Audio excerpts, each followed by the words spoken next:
Hey, it's Nikki. If you're tuning into this podcast, chances are high that you experience at least occasional moments of overwhelm, resistance, lack of inspiration, and general WTF, can I even do this moments. Yes? Well, I made something for you. It's called the Naptime Empire Survival Guide, an email and audio series specifically curated to help you shift out of overwhelm, comparison, hiding in the bathroom, and back into inspired aligned action. We're talking unfiltered stories and insights from entrepreneurial moms who get this life, plus tried and tested tools to use when your brain is full, your energy's drained, and you could use some help getting your spark back. It's all delivered right to your inbox, organized neatly in emails that you can store up for a rainy day and come back to as often as you need to. As a fun bonus, you'll also get an invite to join my private Facebook community so you can get behind the scenes scoop on the Naptime Empire's book and first dibs on my most recent offers as they come to life. Visit naptimeempires.com/guide to secure your copy, and I'll meet you in your inbox. All right, now back to the episode. You're listening to the Naptime Empires podcast with my mom, Nikki Elledge Brown. Mom, your show's on. Thanks, bud. I got it from here. Welcome to the Naptime Empires podcast, refreshingly honest conversations on the realities of parenthood and entrepreneurship. I'm your host, Nikki Elledge Brown. Let's get started. Okay, I think I have convinced the Minecrafters downstairs to keep their squeals and screeches to a minimum for the next 15 or 20 minutes, but we'll see. That's life. That's podcasting in pandemic mode here. In this episode, I want to catch you up on what's been going on as I've prepped for, well, right now, let's timestamp it. It's September 2020. Baby girl is due this month, at the end of this month. So I'm almost 37 weeks pregnant right now as I'm recording this.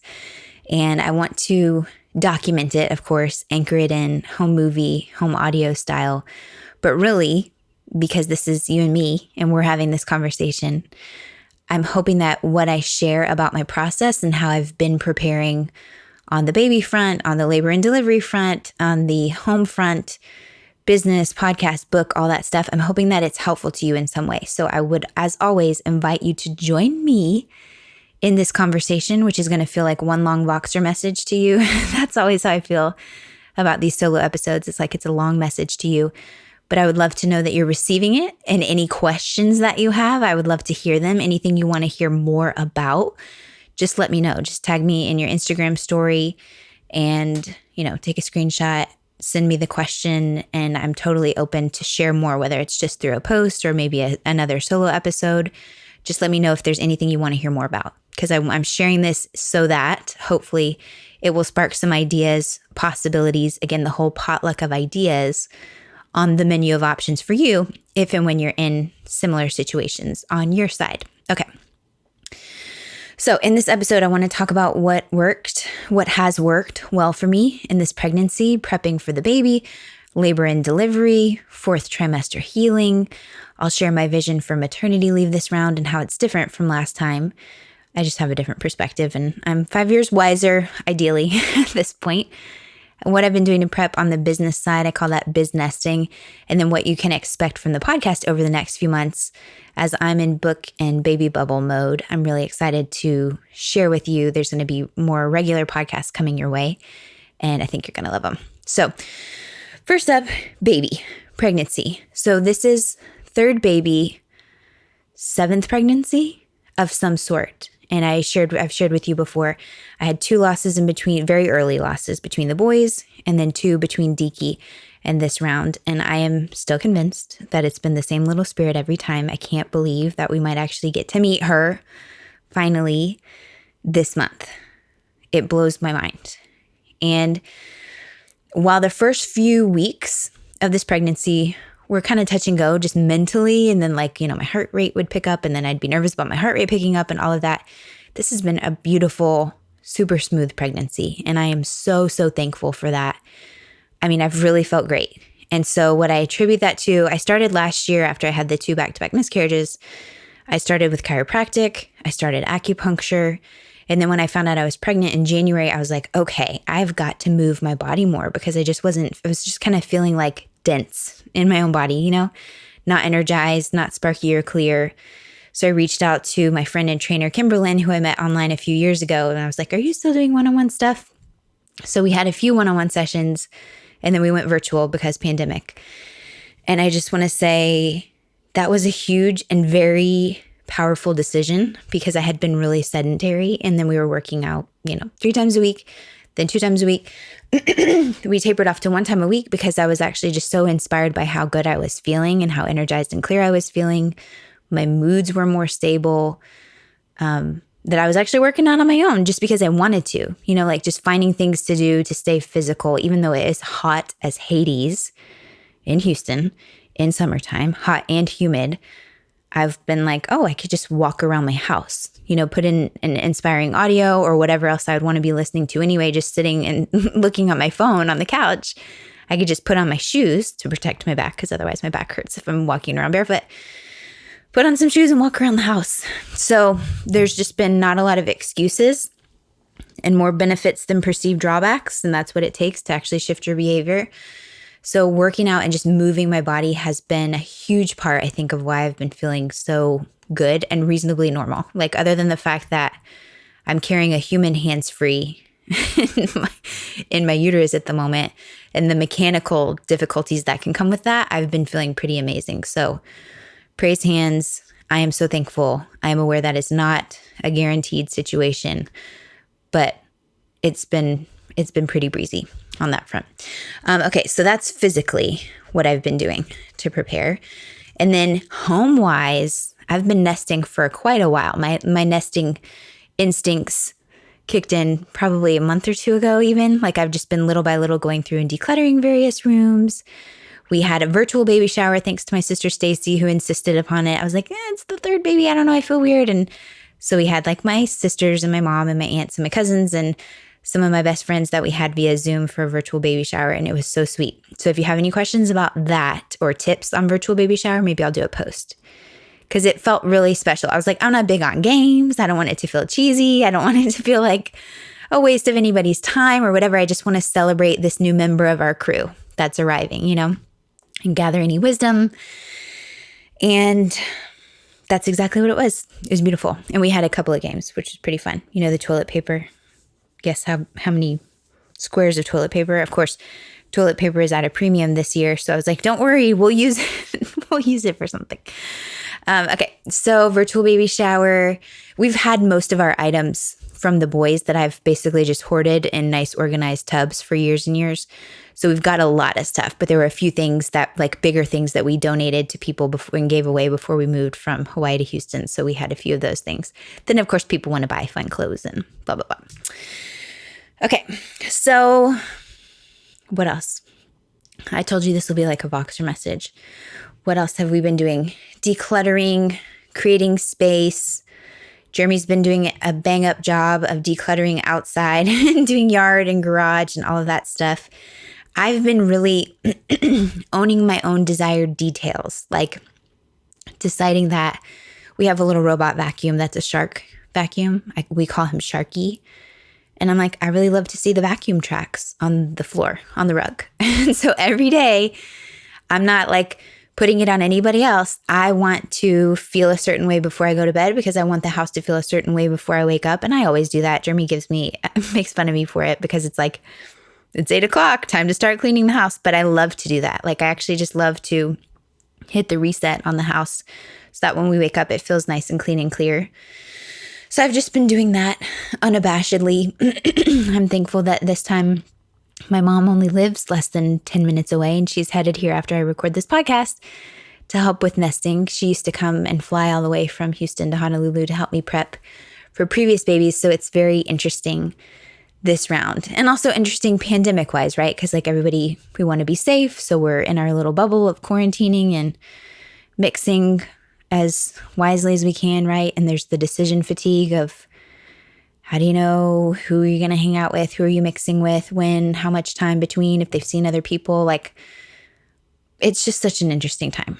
So whatever it is that you're dealing with and all of those decisions and who you're gathering with and who's in your bubble and who's in your not, sending you love because this is just such a strange, unprecedented, I know that's the word of the year, time. So it's different. It's kind of weird because in one sense, it was just my parents that would come and see the babies whenever we had them in Hawaii. And then 3 months later, we'd usually fly to Texas, meet the extended family and all of that. It's kind of weird that we're here, but it feels like we're on an island again, like because we're not freely mixing and mingling, just because different work and school schedules and options. We've got Deaky doing homeschool for pre-K, and Bryson's currently doing virtual for his 3rd grade year. Yeah, it's just an interesting time. I don't know how we're going to handle that. The baby bubble, considering pandemic quarantine, just want to make sure everybody feels comfortable and safe as we possibly can. But those are considerations to think about too, that we just didn't think about. And the way that labor and delivery is going to work, we've never been to this hospital, or we've never had a baby in Texas. We've only had babies in Hawaii. And we could see the hospital where they were born in Hawaii from our living room couch. So it was a different experience. And so the other day, one of the things that we did to prep for this was to take a field trip. I was like, I want to have a picnic. I want to go like pick up food and go to the parking lot so Jeremy can feel prepared. He loves to feel prepared. And so he knows where we're driving. Like, this is the entrance. This is where we're going to be walking in. This is where labor and delivery is, because we haven't been able to do a tour of it. We did kind of a spotty Wi-Fi virtual tour of the hospital. And then I took screenshots and made a collage. I'm like, step 1, 2, 3, 4. Okay, here's what we can expect, just to ease any potential unknowns about that, right? So anyway, we did a picnic the other night, which was cute, because I also wanted the boys to see when we're going to the hospital and having the baby, this is where we're going to be, because they don't know either. So it's kind of for all of us. I wanted to overwrite and have like a warm fuzzy memory to help me just have a positive association with this hospital, because there are other parts of the hospital that we've been to for the ER and other scarier things with myself, with family. And so I wanted to have positive associations. So we had the field trip, check that box. And that's how we're prepping. I mean, the other thing, house-wise, labor and delivery-wise, I've created a whole like postpartum healing haven in my bathroom that I didn't prepare so much with Deacon. I didn't know. Like, I've had a C-section and a VBAC. This round, I'm like, okay, no matter what happens, I want to have all the spritzes, all the sprays, all the everythings. I had a pack of diapers for myself before I had a pack of diapers for the baby. I set up like candles and crystals and stuff. Like, I just wanted to feel as peaceful as it can feel, given the chaos that I know can come after birth. So I'm setting myself up for success about that. I think, oddly, that's what I'm most excited about, is my postpartum healing preparation. To each her own. What else? What else is there? I've been watching lots of YouTube videos. I've been revisiting the Calm Birth School course that was created by Susie Ashworth years ago. She's got the book. Highly recommend. Bridget, Teyler, Tyler. Her YouTube videos have been super helpful, just reminding me about breathing, different coping strategies, and all of that through labor. At our hospital currently, I'm allowed to have Jeremy as my named visitor, or whoever, but I'm picking Jeremy, and then a doula. So we can have doulas at our hospital at this moment in time. And very luckily for me, my mom just recently became certified to become a doula. We've always called her an honorary doula because she's had 4 of us in all different kinds of ways and been there for 7 of her 8 grandbabies so far, and then some. And so it's now official. So the plan currently, who knows what will happen, but the plan is currently that I'll be able to have Jeremy and my mom there, which would be amazing. So however it works out, I genuinely believe is however it's meant to work out. But at this point, of all the lists that I've made and all the prep and all of that, I feel like my list is dwindling and we're just about ready. And I feel like this little one is playing chicken with me because I'm trying to run the clock out and be like, okay, great, I've done all the things. But she knows there's this one big thing that starts with a B, ends with uk, that I've been envisioning for this year. And then, okay, well, let me just tell you. So with the book, I know I told you once upon a time that back in April, I had written like 94,000 words in 12 days, right? So I was like, okay, I'm going to see if I can get the book out before the baby comes out, blah, blah, blah. I did all that super intense outburst in the spring. And then I just kind of left it, put it away. And I couldn't face it. Like I was like, I don't want to work on it right now. It's there. It's all the things, but it's not book ready. It was just all my thoughts about all the things, as you can imagine, because it was 94,000 words. And I was like, I don't want to force it. And it's interesting parallels with birth because it's like forced pushing in labor. It's like, I don't want to force it, make it feel harder than it needs to be or unnatural, like losing touch with the actual creative process and how it can come to life and blah, blah, blah.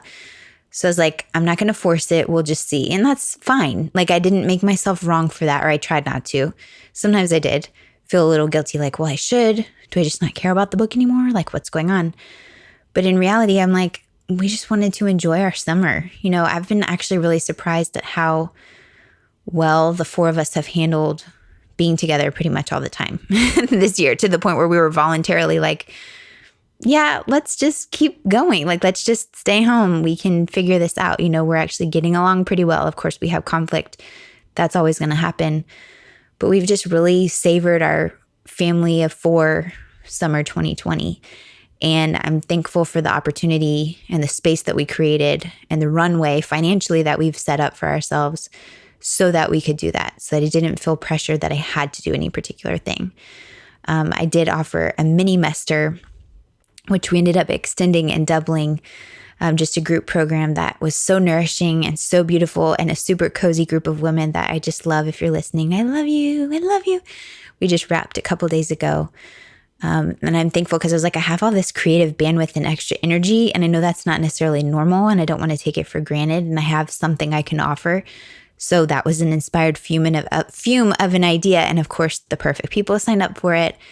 It was exactly what it needed to be. And so the mini mester and family time and taking care of my body and resting, all of those things, that's what the summer was for me. So even though I had anticipated that I was going to be recording podcasts every week, I actually was recording podcasts every week. They just won't be airing yet. They weren't airing in real time.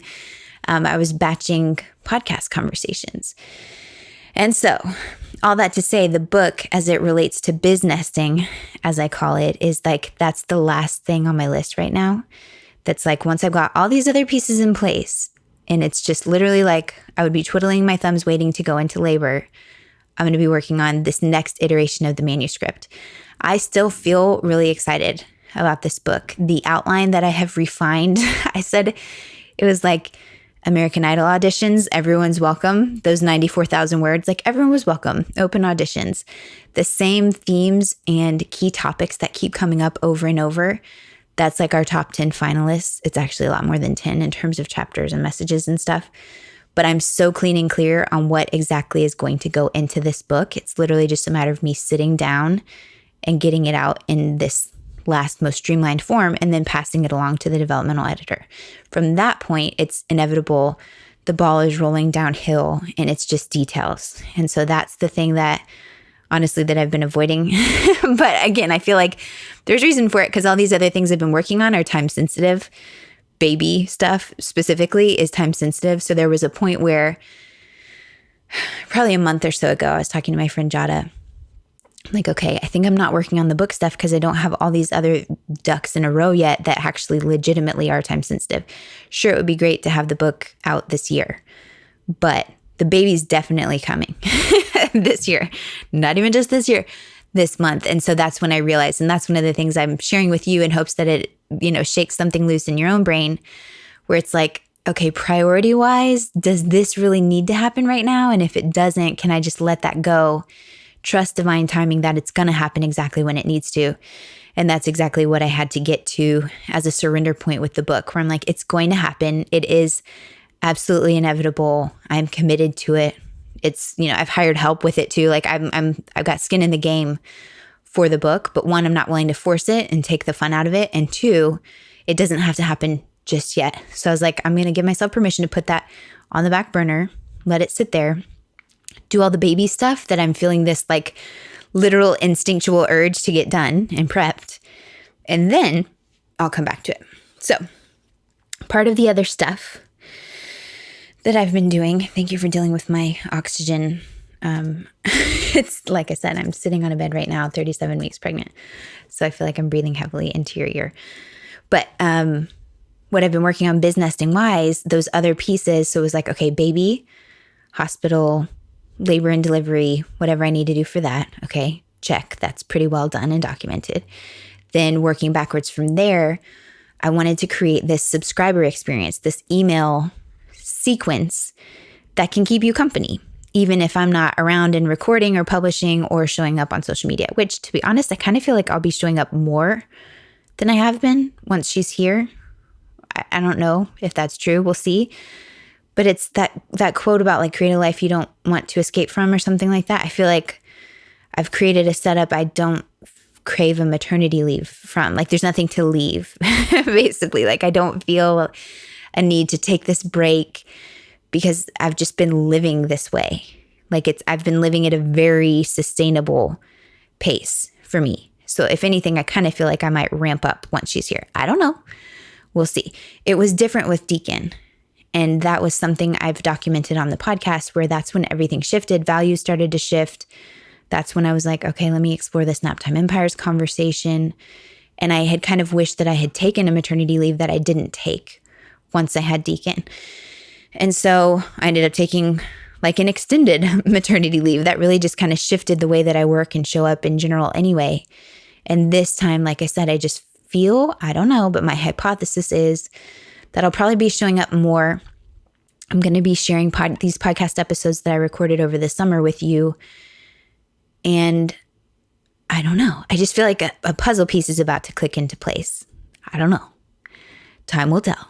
We will see. But that's the vision that I have. The ideal maternity leave would be, of course, take time and space for healing, enjoy the snuggles, the baby bubble, do what I need to do, and also work on the book so that we can get it ready to self-publish. If not by the end of this year, then very early next year. And then ultimately recording an audio version of that too. So it's going to happen. It's totally happening. It'll be out in the next couple of quarters, but it ain't coming out before she does. That was my original plan. So we're adapting, and that feels fine and good, actually. So that's one of the main things that I want to share with you and why I'm documenting all of this thought process while I'm in it. Because a lot of times, and I'll talk about this in the book too, is that we put so much pressure on ourselves that it needs to be all this way. All of these things need to be set up. All of these boxes need to be checked. And I talked about this in my conversation with Adrian a few episodes back.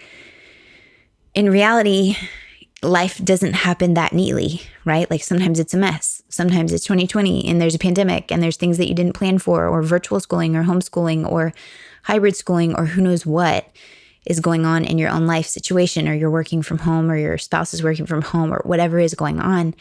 There are all these unknowns. And so you make a plan, but the goal is just to be able to be resilient and trust that whatever happens, you can handle it, right? Like that's where confidence comes from, and the certainty and the groundedness that like, all right, if I could just try on the idea that this is happening for me and not to me, how do I want to make this work? And how do I want to experience life in this season, knowing that this is what it is and not fighting what is, but just being like, okay, here's the situation. This is actually what's happening. These are the current constraints.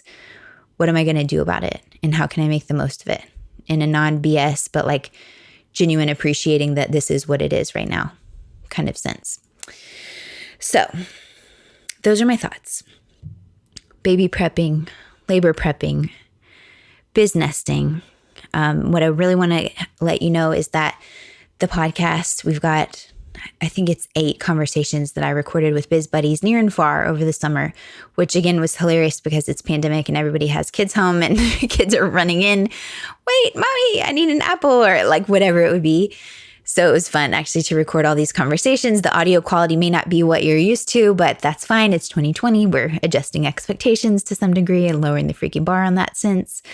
But I've got those conversations prepped. I've got the intros prepped for you, the little homework key takeaways prepped for you. And those will be rolling out probably bi-weekly over the next few months while I'm in the 4th trimester.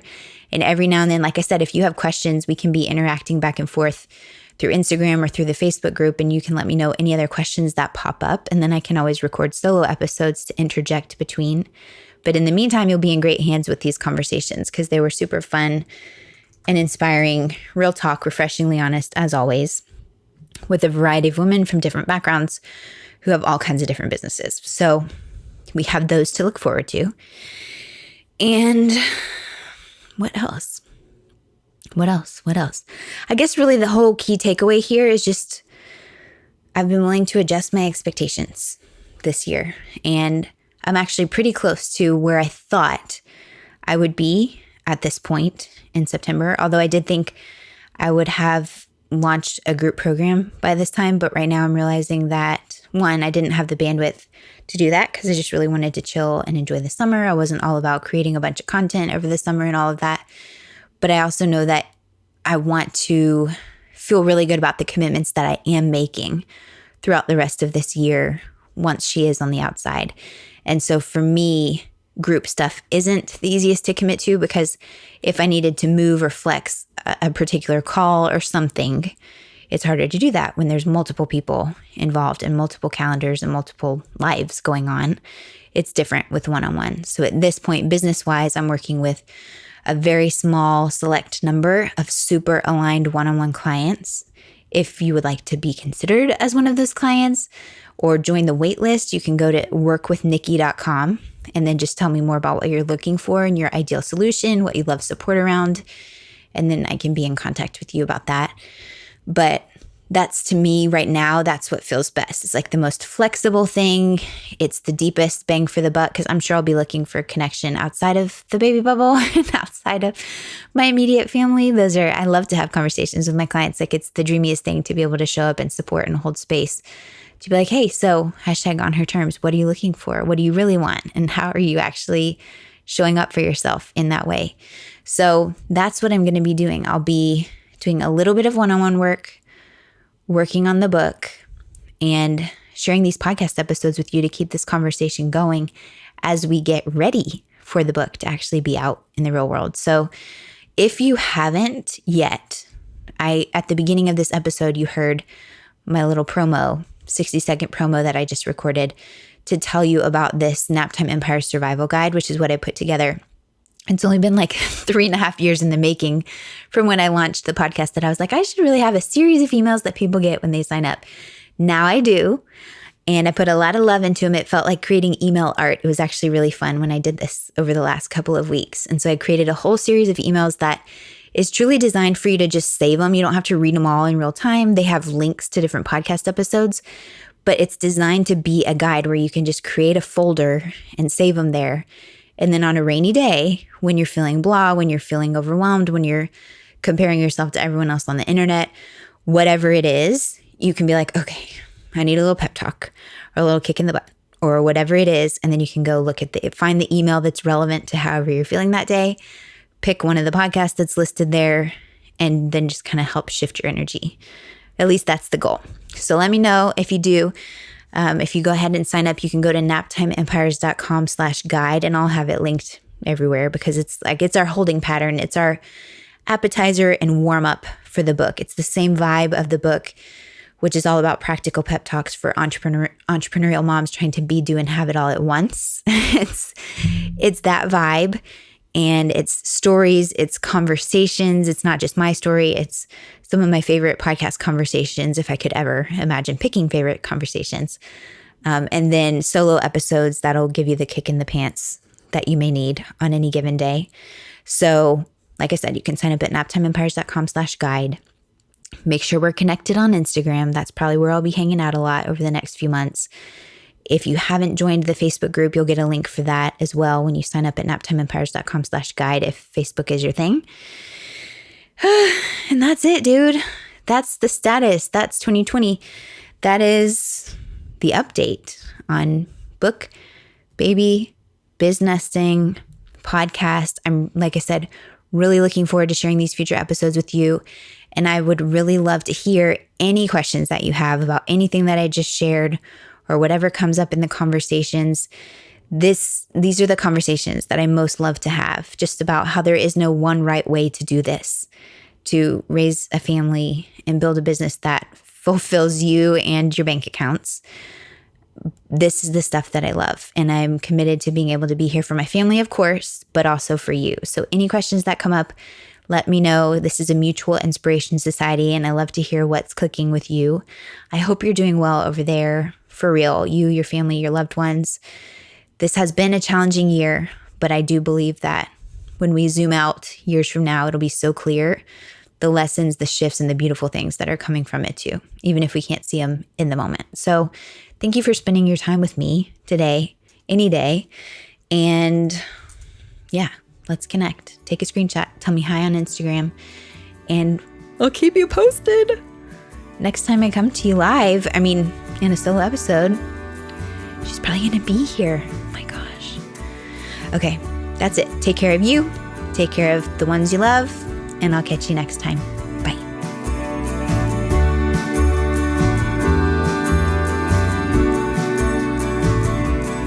This show may be over, but the conversation is just beginning. Head on over to naptimeempires.com/Facebook so you can join my free... Wait, did I say free? I meant priceless, rapidly growing community of Naptime Empire builders for deeper discussions, behind-the-scenes scoop, and of course, updates whenever I've got new stuff coming up for you. naptimeempires.com/Facebook. See you there. See you next time. Thanks for listening. Good job, buddy.